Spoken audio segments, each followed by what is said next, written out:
এই জিনিসটা কার কার খেতে ভালো লাগে? আমার তো খুব ভালোই লাগে। চিনতে পারছো এই জিনিসটা কি? হ্যাঁ, কদবেল। তো এটা আজকে আমি মাখা করব। আর দেখো, তো চলো কদবেলটাকে এখন ফাটানো যাক।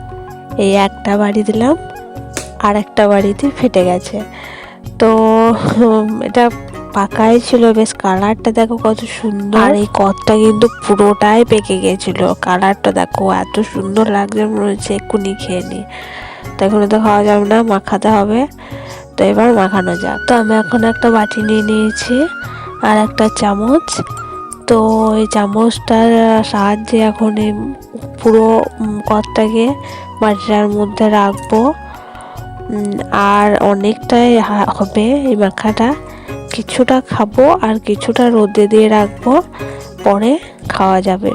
তো একবারই তো এতটা খাওয়া সম্ভব নয়, আর খেলে পেট খারাপ হবে। তো তাই কিছুটা খাবো আর কিছুটা রোদে দিয়ে রাখবো, পরে যখন খেতে মন হবে, থাকবে না, তখন একটু একটু করে খাবো। তো চলো, তারপর এখানে ছিল বিট লবণ। তো বিট লবণটা দিয়ে দিলাম, এই পুরোটার মধ্যে দিয়ে মেখে নিলাম। আর তোমার দেব এখানে, এমনি লবণও দেওয়া যেত, কিন্তু আমার কাছে বিট লবণ ছিল তাই ওটাই দিলাম।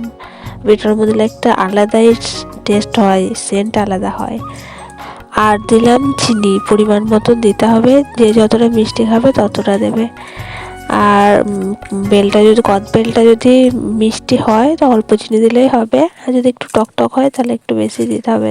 বেশি কিছু দিইনি, লবণ আর চিনিটা দিয়ে মেখে নিলাম। তো দারুণ খেতে হয়েছিল, জাস্ট